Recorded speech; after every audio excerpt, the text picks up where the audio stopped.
행복한 안식일입니다.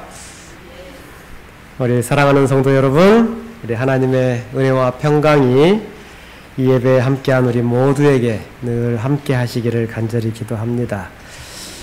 우리의 모든 마음의 짐들을 우리 주님 앞에 드리시고 이 안식일이 우리 주님 안에서 진정한 쉼과 또 평안을 누리는 행복한 안식일이 되기를 기도합니다. 오늘은 하나님의 오래 참으심이라는 제목으로 하나님의 말씀을 증거하겠습니다. 요한복음 6장 53절에 있는 말씀을 보겠습니다. 예수께서 이르시되 내가 진실로 진실로 너희에게 이르노니 인자의 살을 먹지 아니하고 인자의 피를 마시지 아니하면 너희 속에 생명이 없느니라. 생명이 있느냐 없느냐의 문제는 매우 중요한 문제이겠죠. 한 미국인 묘비에 이런 글이 쓰였습니다. 그의 생전에 89명의 인디언을 죽이고 폭스페리의 집에서 주 안에서 잠들기까지 그 해 안에 100명을 채우기 바라던 레메스 프레임 여기 잠들다. 이 묘비의 글에서 좀 이상한 부분을 찾을 수 있지 않나요? 어느 부분이 좀 이상하십니까? 폭스페리의 집에서 주 안에서 잠들기까지. 저는 이 부분이 이분이 정말 하나님을 믿는 사람이었을까? 이러한 생각이 들었습니다. 100명의 인디언을 죽이기까지 노력하던 이 사람. 그런데 그의 묘비에는 뭐라고 쓰여 있어요? 주 안에서 잠들기까지. 이렇게 쓰여 있단 말입니다. 여러분, 우리가 하나님을 믿는다고 하는데, 우리가 하나님을 믿는다고 하면서 이와 비슷한 마음가짐을 가지고 우리가 살아가고 있지는 않는지, 하나님의 품성을 우리의 삶에서 잘못 나타내고 있지는 않는지 우리의 삶을 되돌아보게 됩니다. 한 목사님께서 젊은 시절에 친구들과 함께 유명한 설교자의 설교를 듣기 위해서 한 집회에 갔다고 그럽니다. 그런데 그 집회의 그날 설교 제목이 뭐냐면 유황불 냄새와 지옥의 비명소리, 이런 제목이었습니다. 그날 밤 설교를 들은 많은 사람들이 하나님의 진노에 대하여 두려워하면서 설교가 끝나자마자 설교 단상 앞으로 나와서 목사님의 안수를, 그래서 하나님의 그 진노로부터 피하기를 바라는 그러한 안수의 기도를 받았다고 합니다. 그날 밤에 이 목사님 이제 집에 돌아오는데 하늘에서 번개가 빡 쳐가지고 이 목사님의 차를 이렇게 때렸대요. 그래서 다행히 이렇게 다치지는 않았는데 차가 다 고장이 나서 다른 차로 옮겨 탔는데, 근데 집에 오는 동안에 하나님께서 내가 이런 집회에 갔기 때문에 나에게 이런 심판을 내린 것은 아닌가 두려워하는 마음으로 아무 말도 못하고 집에까지 이렇게 조심스럽게 왔다. 여러분, 여러분이 믿는 하나님, 여러분이 마음속에 생각하고 모시고 계시는 하나님은 어떠한 하나님이십니까? 우리가 방금 살폈던 그러한 분들과 그러한 이야기들이 정말 우리가 믿는 하나님이신지, 그 하나님께서 일하는 방법이 이러한 누군가를 위협하고 또 누군가를 정말 잘못된 길로 인도하는 그러한 하나님인지. 어떤 사람은 저에게 이런 말을 합니다. 나는 예수님은 참 좋은데 하나님은 싫다. 왜냐하면 예수님은 자비로운 분이신데 하나님은 엄격하고 분노가 많으신 분이기 때문에 나는 하나님은 좀 별로고, 예수님은 나를 위해서 십자가에 돌아가셨으니까 예수님은 참 좋다. 이렇게 이야기를 하셔요. 이분이 알고 있는 하나님이 진정 하나님의 모습일까요? 일부 개신교회에서는 그분의 사랑과 감미로움과 용서와 구원 이런 부분만을 강조한 나머지 누구에게도 해를 끼치지 않는 결국 모든 사람을 하늘로 들여 보내시는 그러한 하나님으로 나타내기도 합니다. 얼마 전까지 저희 재림교회에서 여러 좋은 감화를 끼쳤던 한 박사님께서도 이와 비슷한 주장을 하셨죠. 하나님은 심판의 하나님이 아니고 그분의 속성이 사랑이시기 때문에 한번 선택한 사람은 그 구원에서 떠날 수 없다. 이것을 우리는 애정론이라고 이야기하죠. 정해진 사람은 아무리 몸부림쳐도 그 결정에서 벗어날 수 없다고 하는 가르침. 그런데 또 다른 극단은 하나님은 엄하고 가혹하시며 할 수만 있으면 그 피조물들을 멸망시킬 기회를 찾고 계시는 분으로 가르치기도 합니다. 하나님의 품성에 대한 이러한 오해가 사람들을 종교로부터 멀어지게 만들고 하나님을 두려워하게 만들고 또 잘못된 하나님을 인식하게 만드는 것입니다. 어떤 분은 자신이 하나님의 존재를 부인하는 이유에 대하여서 하나님께서 우리를 지옥으로 보내시는 하나님은 나는 결코 인정할 수 없다. 그래서 그 하나님이 우리를 그렇게 심판하신다면 그것은 하나님이 아니고 악마일 뿐이다. 이렇게 이야기하는 분도 있습니다. 그러니까 자신이 받게 되는 심판의 그 가혹성과 무자비함만 생각한 나머지 그 원인에 대하여서는 전혀 생각하지 않는 모습들도 있는 것이죠. 성경은 사람이 스스로 하나님을 거절하고 죄의 길을 택한 결과로 우리는 멸망하게 된다라고 이야기합니다. 시대의 소망 25페이지에 이런 말씀이 있습니다. 하나님은 영원한 생명을 주시기를 간절히 바라신다. 그러나 인간이 끝까지 이를 거부할 때 그 결과는 멸망이다. 사도 바울은 이 세상의 시작부터 하나님의 성품은 오해되었고 또 잘못 해석되어 왔다라고 말합니다. 그 결과로 우리의 생각은 허망해졌고 마음은 어두워졌고 또 스스로 지혜롭다고 생각하면서 어리석게 되었다. 이것이 바울의 이야기입니다. 그래서 하나님을 썩어질 사람이나 또 짐승과 같은 피조물의 형상으로 바꾸었다고 성경은 이야기하는 것입니다. 우리가 설령 돌이나 나무로 만든 우상 같은 그러한 잘못된 신앙을 하면서 그곳에 절을 하지 않는다 할지라도 만일 우리가 하나님의 성품을 올바르게 이해하지 못한다면 우리는 잘못된 하나님을 섬기고 있는 것입니다. 우리가 이 세상에 전해야 할 마지막 자비의 기별은 하나님의 사랑의 성품을 바르게 전하는 일입니다. 그런데 마지막 재림기별을 전해야 하는 하나님의 백성마저도 하나님이 어떠한 분인지를 정확하게 알지 못한다면 이 세상에는 희망이 없는 것입니다. 그렇다면 우리가 전해야 할 하나님의 사랑과 자비의 그 참 성품은 어떠한 것인지, 어디에서 그것을 찾을 수 있는지 우리가 알아야 하겠습니다. 요한복음 14장에 보면 예수님께서 그분의 제자들에게 너희가 나를 알았더라면 내 아버지도 알았을 것이다 라고 말씀하십니다. 누구를 알면 누구를 알아요? 예수 그리스도를 알면 누구도 알 수 있다고요. 하나님도 알 수 있다. 이렇게 이야기를 하는 것입니다. 그때에 빌립이 아버지를 보여주옵소서라고 말씀합니다. 그러자 예수님께서 말씀하십니다. 요한복음 14장 9절에서 10절에 있는 말씀입니다.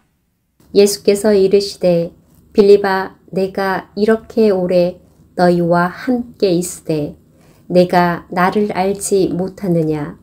나를 본 자는 아버지를 보았거늘 어찌하여 아버지를 보이라 하느냐. 내가 아버지 안에 거하고 아버지는 내 안에 계실 것을 내가 믿지 아니하느냐. 내가 너희에게 이르는 말은 스스로 하는 것이 아니라 아버지께서 내 안에 계셔서 그의 일을 하시는 것이라.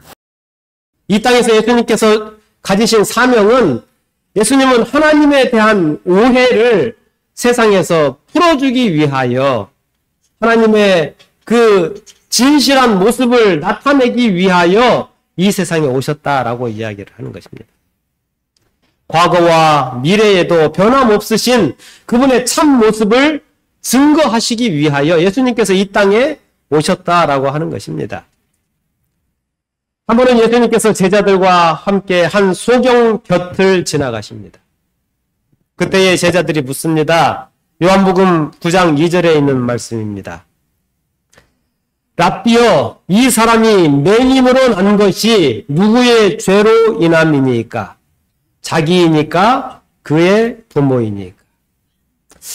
이들의 질문은 당시 일반적인 개념을 기초로 한 그러한 질문이었습니다. 당시의 사람들은 질병이나 죽음은 그 당사자나 혹은 그 부모가 잘못하여서 하나님께서 형벌을 내리신 걸로 믿었던 것이죠. 그런 이유 때문에 고통받는 사람들은 큰 죄인으로 여겨졌고 그리고 부가적으로 마음의 짐까지도 짊어져야만 했습니다. 예수님은 질병과 그 고통은 사단에게서 오는 것이라고 설명하시며 오해하지 않도록 우리를 바로 잡아 주셨죠.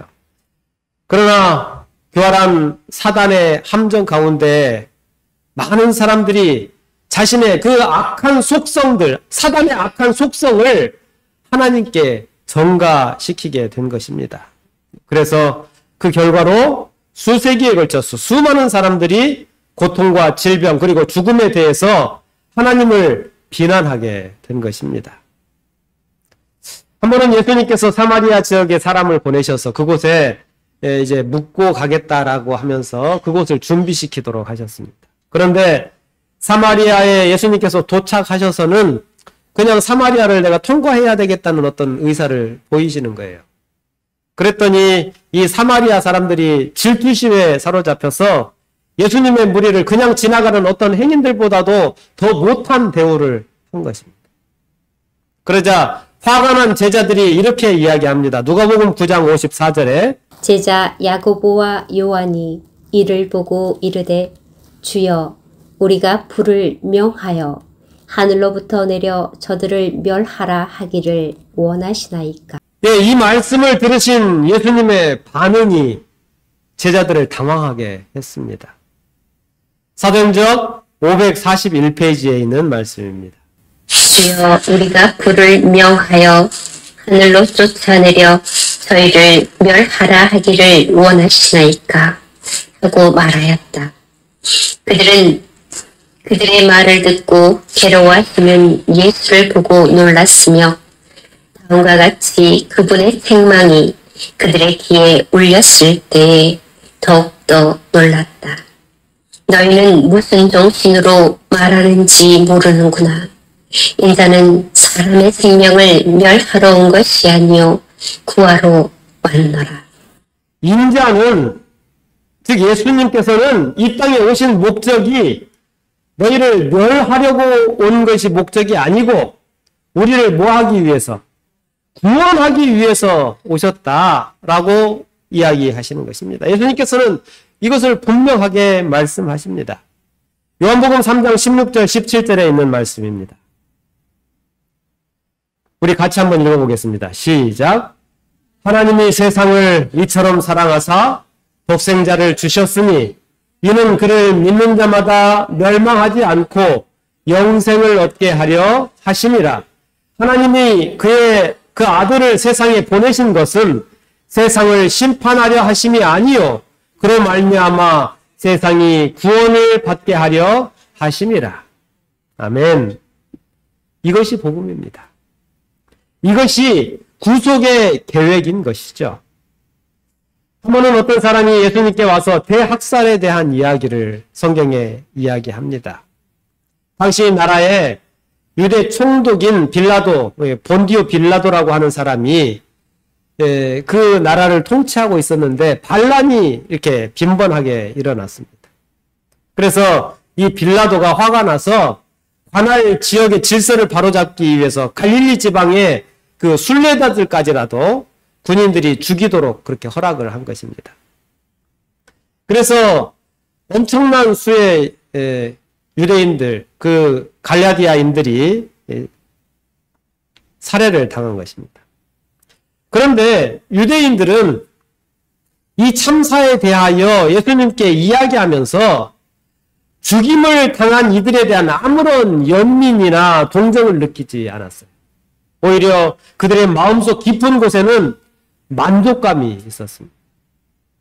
뭐가 있었다고요? 어떤 감정이 있었다고요? 만족감. 왜?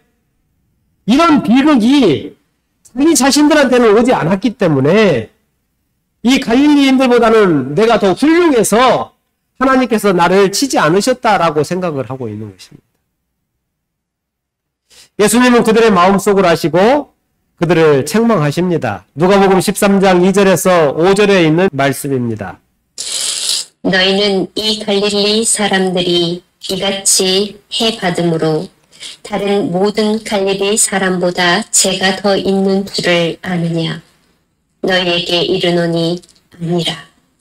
너희도 만일 회개하지 아니하면 다 이와 같이 망하리라. 또 실로암에서 망대가 무너져 튀어 죽은 18사람이 예루살렘에 거한 다른 모든 사람보다 죄가 더 있는 줄 아느냐? 너희에게 이르노니 아니라. 너희도 만일 회개하지 아니하면 다 이와 같이 망하리라. 아멘. 우리는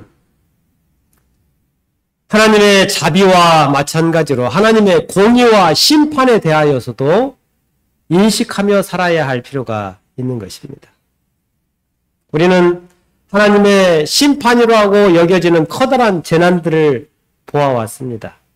일본의 쓰나미나 지진, 그리고 핵발전소의 붕괴, 그리고 과타말라의 최악의 홍수, 또 미국의 허리케인, 그 다음에 대홍수, 또 요즘은 대한민국에서도 여러 번의 지진과 산불들이 일어나고 있습니다.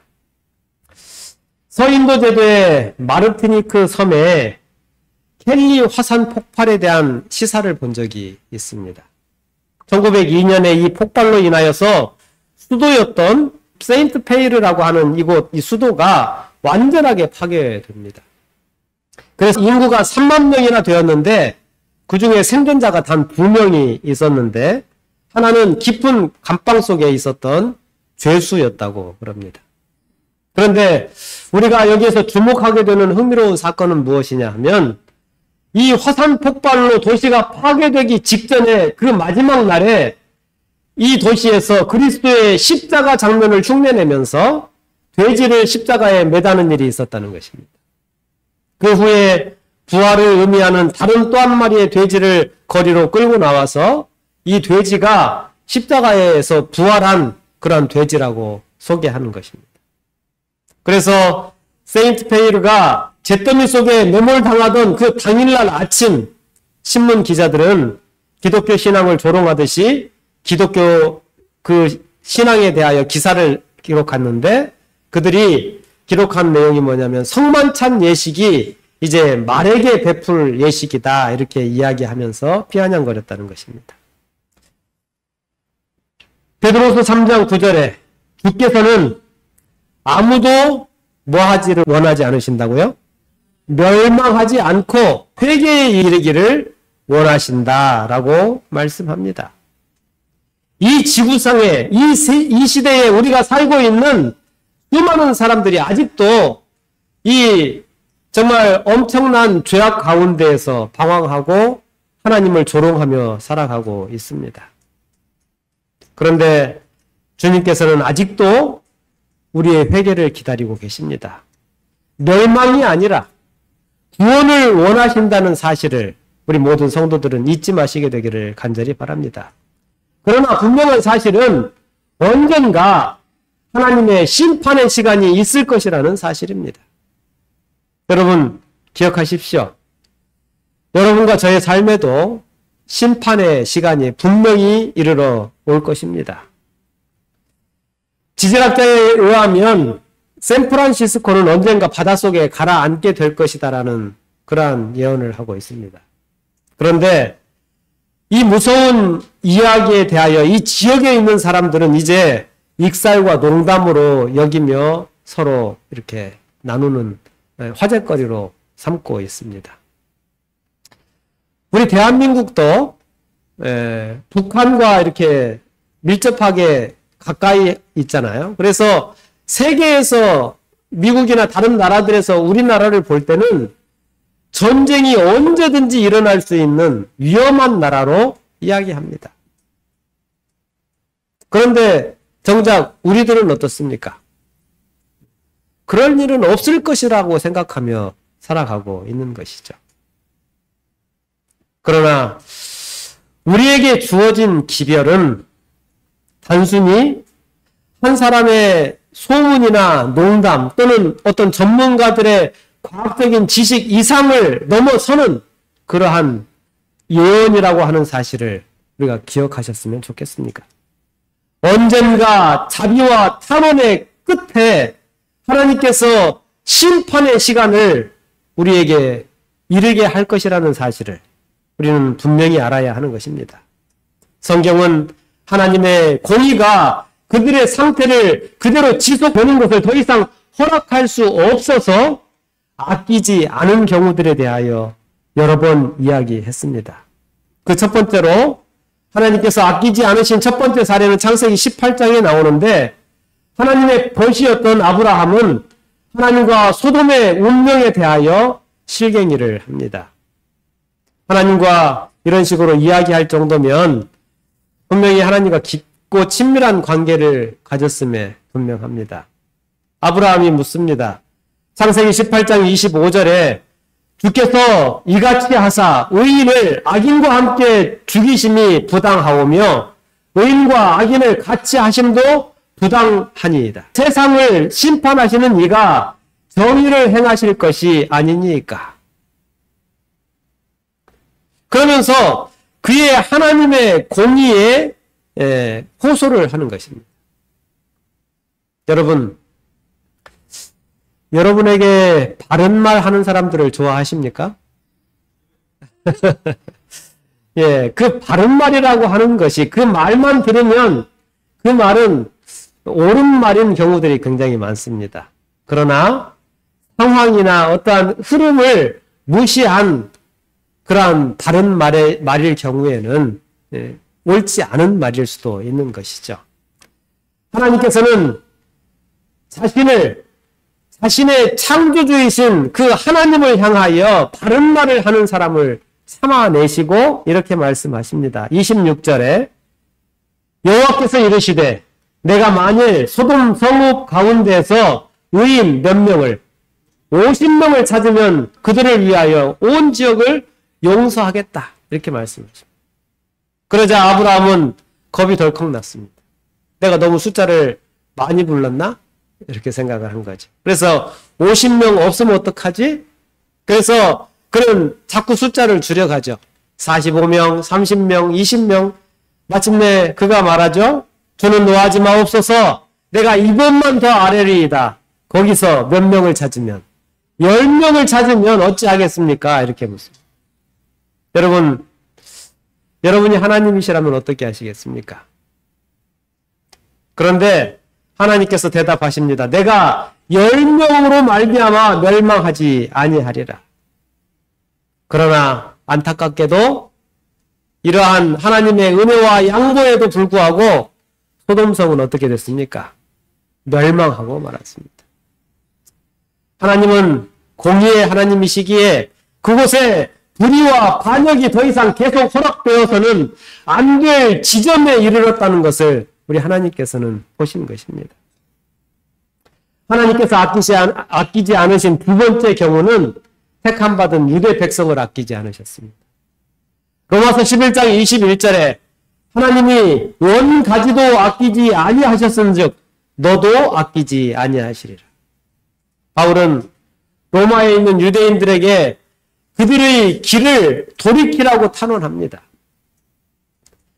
그들은 감람나무의 비유에 대하여 이야기하면서 너희는 참 감람나무에 접붙인 돌감람나무이다 라고 이야기를 하면서 하나님께서 원가지인 유대 민족이 그분의 자비의 공의에 있어서도 한 민족 전체를 더 이상 아낄 수 없는 지점이 왔기 때문에 원가지도 잘라버렸다 이렇게 이야기를 하시면서 바울은 로마의 그리스도인들에게 그것을 상기시키면서 이스라엘은 하나님의 아들을 거절하였고 결국 그토록 참으시고 기다리셨던 하나님으로부터 최후의 일격을 받을 수밖에 없었다는 것을 이야기한 것입니다.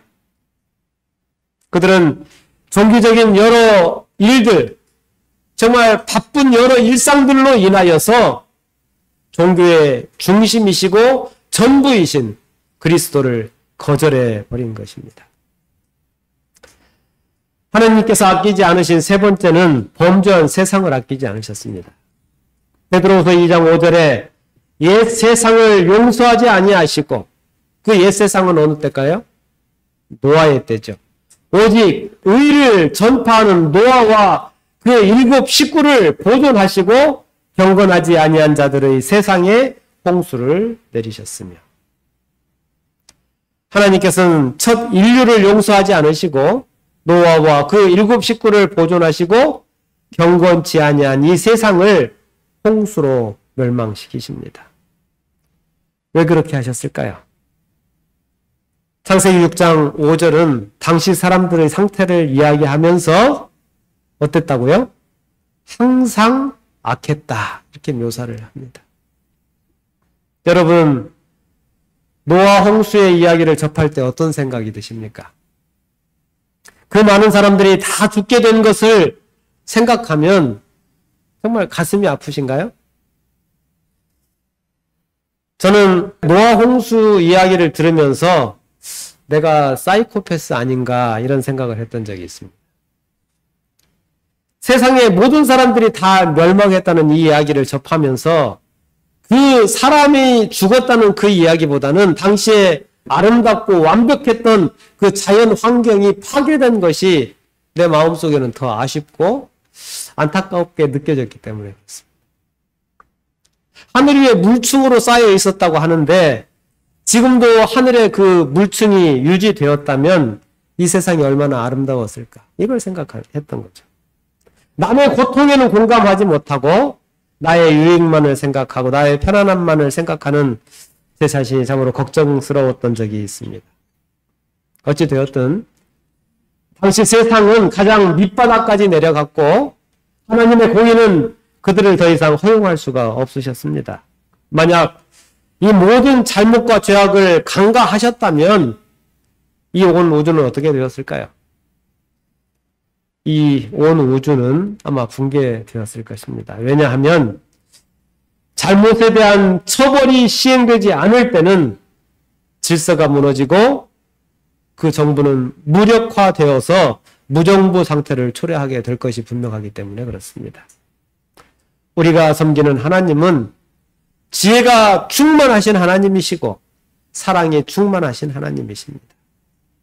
그래서 결코 이러한 일을 허락하지 않으셨던 것입니다. 하나님께서 아끼지 않으신 네 번째는 우주 전체를 관통하는 즉 범죄한 천사를 아끼지 않으신 사건입니다. 베드로서 2장 4절에 하나님이 범죄한 천사를 용서하지 아니하시고 지옥에 던져 어두운 구덩이에 두어 심판 때까지 지키게 하셨으며 하나님께서 그들에게 극진한 인내심으로 그들을 돌아오도록 호소하셨습니다. 그러나 그 반역은 중단되지 않았고 결국 하나님께서는 그 반역을 우리 하나님의 손으로 중단시켜야만 하셨습니다. 이런 하나님의 공의에 대한 사건들을 우리가 살펴보면서 우리는 하나님이 냉혹하게 보이기도 한 것입니다. 하나님께서는 죄 때문에 한 도시, 한 국가, 또 천사들, 심지어는 이 세상까지도 아끼지 않으시는 하나님의 모습을 우리는 보는 것입니다. 이와 같은 하나님께서 어떻게 일개 개인인 나를 용서하고 나에게 자비를 베푸실까? 그런데 우리 모두에게 희망이 되는 보증을 드리고 싶은데, 왜냐하면 하나님께서는 아끼지 않으신 일이 하나 더 있으셨기 때문입니다. 로마서 8장 32절 같이 한번 읽겠습니다. 시작. 자기 아들을 아끼지 아니하시고 우리 모든 사람을 위하여 내어 주신 이가 어찌 그 아들과 함께 모든 것을 은사로 주지 아니하시겠느냐. 이 큰 희생을 하신 분이 누구실까요? 아버지 하나님이십니다. 우리는 대부분 이전에 아끼지 않으시는 경우만 생각하고 그 뒤에 당신의 아들, 왜 아들을 아끼지 않으신 이 사건은 기억하지 않는 경우들이 종종 있습니다. 그래서 하나님을 용서가 없으시는, 자비가 없으신 분으로 생각하게 되는 것이죠. 그래서 우리가 십자가상의 예수님의 희생을 묵상하고 연구하게 된다면 이것이야말로 하나님이 아끼지 않으신 최고의 사건임을 우리는 깨닫게 될 것입니다. 하나님께서 자신의 생명을 주시는 것보다도 더 큰 것을 우리에게 주신 것입니다. 이것은 결코 하나님께서 그 아들에게 내려가라고 명령하거나 또는 예수님께서 선한 아버지를 달래기 위하여 인간의 모습으로 이 세상에 오신 것이 아니라 아버지와 아들이 함께 연결되어서 이 구속의 역사를 이루었다는 것을 우리는 알아야 하는 것입니다. 예수님은 하나님께서 우리에게 주실 수 있는 가장 큰 선물이었습니다. 하나님의 친아들을 아끼지 않으심으로 그분의 공의는 변함이 없이 진실되다는 것을 보여주셨고 그분의 사랑도 진실되고 넘치는 은혜임을 우리에게 증명하신 것입니다. 하나님께서는 온 하늘 전체와 같은 그의 외아들을 내어주셨습니다. 더 이상 그 사랑을 입증할 방법이 없는 것입니다. 하나님과 예수님은 한 목적으로 하나가 되셨습니다. 여러분이 예수님을 좋아하신다면 역시 마찬가지로 하나님도 좋아하셔야 하는 것이죠. 만약에 하나님을 싫어하시는 분이 계시다면 예수님도 싫은 것입니다.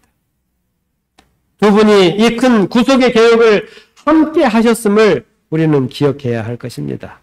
여러분, 예수님이 이 지상에 계실 때에 죄인들과 어떤 관계를 맺으셨는지 한번 살펴볼 필요가 있습니다. 한 사람이 호숫가에 모인 무리 곁에 다가옵니다. 그는 문둥병자였습니다. 하나님의 저주를 받은 자로 여겨졌던 그가 사람들에게로 가까이 오자 사람들은 뒷걸음질을 칩니다. 그가 가까이 오는 것을 원치 않았습니다. 그러나 예수님께서는 이 불쌍한 자를 가까이 오도록 부르시고 그의 환부에 손을 대십니다. 사람들은 이 병자에게 당신은 하나님의 저주를 받았기 때문에 우리에게 가까이 올 수 없고 당신에게 손댈 수도 없다라고 이야기하지만 그런데 예수님께서는 나에게 가까이 오라, 내가 너를 깨끗하게 하리라고 말씀하십니다. 여러분, 이 말씀을 하신 분이 누구십니까? 요한복음 14장 10절에 같이 한번 읽겠습니다. 시작. 내가 너희에게 이르는 말은 스스로 하는 것이 아니라 아버지께서 내 안에 계셔서 그의 일을 하시는 것이라. 아버지께서 내 안에 계셔서 이 일을 하신다라고 예수님께서는 말씀을 하십니다. 내가 스스로 하는 일이 아니라고 말씀을 하신 것이죠. 땅바닥에 질질 끌려온 예수님 앞에 잡혀온 한 여인을 우리는 잘 알고 있습니다. 사람들은 그녀를 돌로 쳐 죽이려고 둘러서 있습니다. 그러나 예수님은 나도 너를 정죄하지 아니하노니 가서 다시는 죄를 범치 말라고 말씀하십니다. 그분의 대답 속에는 공의와 자비가 완벽하게 조화되어 있는 말씀이셨습니다. 이 말씀은 누가 하신 말씀입니까? 예수님 혼자 하신 말씀이에요? 네. 예수님과 한마음이신 바로 하나님 아버지께서 그 말씀을 선포하신 것입니다. 니고데모가 어둠 속에서 예수님을 만나러 왔습니다. 자신이 거기 온 것을 아무도 알리고 싶지 않았습니다.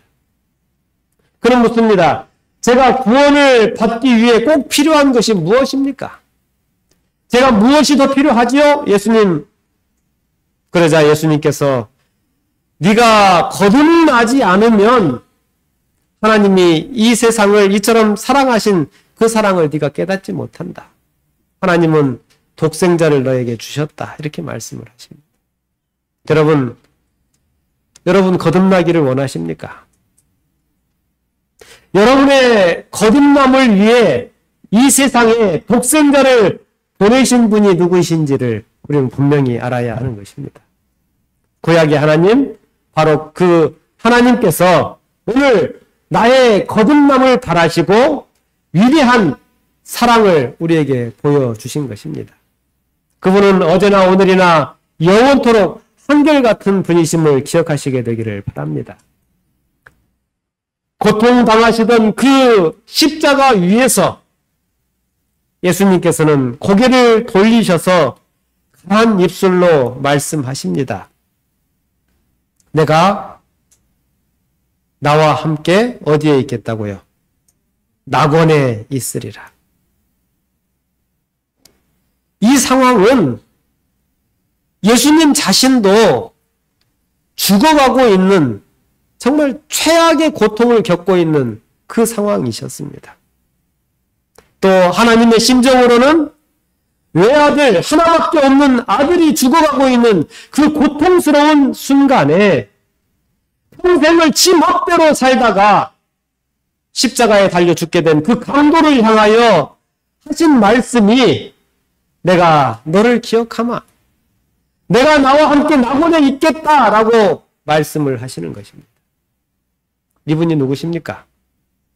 아버지 하나님을 그 마음에 품고 계신 그 예수님께서 하나님 아버지와 같은 마음으로 우리에게 하신 말씀입니다. 요한복음 14장 10절 다시 한번 같이 읽겠습니다. 시작. 내가 너희에게 이르는 말은 스스로 하는 것이 아니라 아버지께서 내 안에 계셔서 그의 일을 하시는 것이라. 아멘. 그분은 유대인들에게 은혜의 시간을 또 주십니다. 그러나 그분을 계속 거절하는 그들에 대하여 선지자들을 보내시고 기별자들을 보내셔서 그들로 돌아오게 간청하십니다. 그럼에도 불구하고 그들은 그 보낸 자들을 다 돌로 쳐 죽입니다.